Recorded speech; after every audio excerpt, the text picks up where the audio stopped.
Okay, so one of the things that I would like to start by doing is to talk about the difference between being a leader and a manager.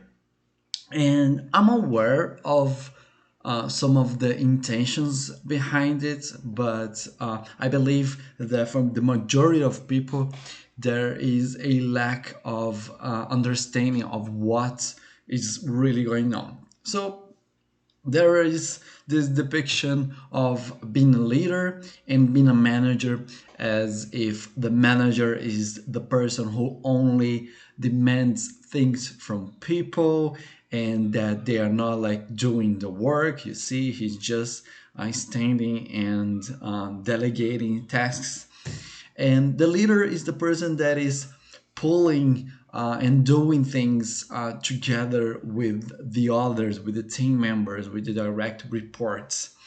And as if being a manager is a bad thing, like clearly by this picture, and being a leader is a good thing necessarily, right? And I think it's important for us to talk about it because sometimes the manager is also like written as the boss, and I think it's cool for us to talk about it because this will provide some common ground for us to discuss this matter throughout this course, right?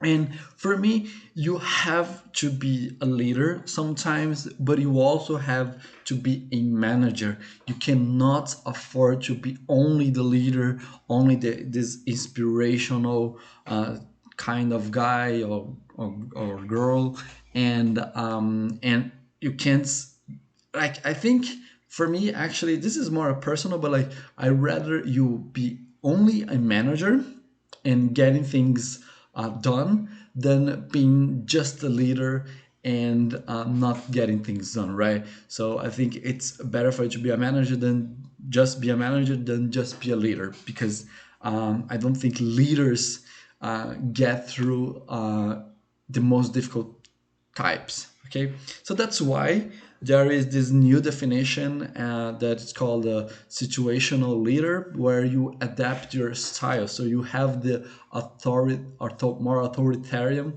leader, and there is a place in time for you to be more authoritarian. And if you want to be more democratic, there are situations where it just doesn't work. Okay, and so that's why I always say that you need to learn how to be a leader and a manager. And why? And just to write what the differences are. Leaders create vision, and managers deal with goals. So as a leader, you there is this definition that a leader is someone that is inspirational, and I'm really okay with that. Like I love this. I'm not a very inspirational person.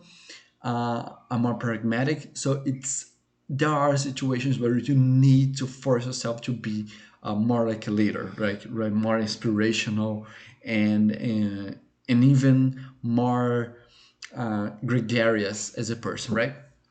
But you also have to be more down to earth. You have to manage the numbers, you have to manage your team, your direct reports, and so you have to deal with this more I'm gonna say not so pretty sides of being a leader, like being the position of leadership.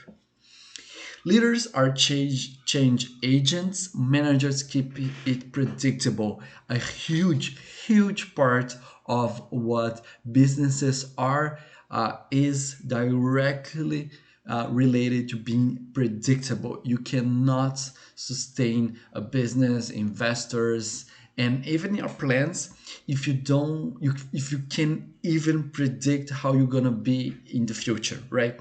So you can't be always creating changes like leaders do. And if you just listen to this, watch this lesson, you may think that I am against being a leader, but that's not the issue. It's just that I'm defending that you have to be a manager, because I feel, and I have witnessed people being more I would say wary of being managers because they don't want to be labeled like, oh, he's such a boss and not a leader. He's not like a leader, he's a boss.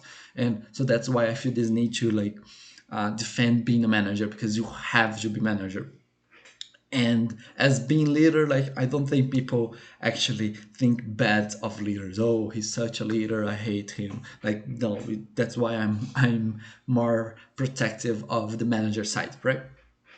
So a huge part of a business administration school, we learned how to make businesses and organizations more predictable. So that's the role of a manager, that you can't be changing things all the time. And leaders take risks and managers control risks. And there are situations where you have to decide whether you want to take a risk or you want to avoid it. And there are situations where there is plenty of room for risks factors, and sometimes you can decide for a more risky factor and a more safe uh, uh, alternative in the same decision making process, right? So it's not like whether it is or that, like you can have both actually. And so then you have like this balance, right? So leaders are take risks and managers control risks. So you want to control risks sometimes, especially when dealing with uncertainty, or when you don't have this predictability of outcomes. So you want to control as many risks as possible. So you must be a leader and a manager when necessary. You can't be all a leader all the time. You want to alternate between them. All right. So this leads us to the first truth of leadership. What you don't manage won't matter. Meaning that if you don't manage something, like if you are not like tracking a metric or tracking a person's job or a task or even a situation, then your direct reports, your team members will feel that it doesn't matter. So you have to manage things for you to convey. Not it's not the only alternative, obviously, but you have to manage things for you to convey. It's one of the ways for you to convey that a topic, an issue, or a metric matters. I'm going to talk about a lot about this during this course, right? So it's not like A or B type of situation where you want to be a leader or you will be a manager. It doesn't work like this. You can alternate between those things, and it's important that you do it consciously. Okay.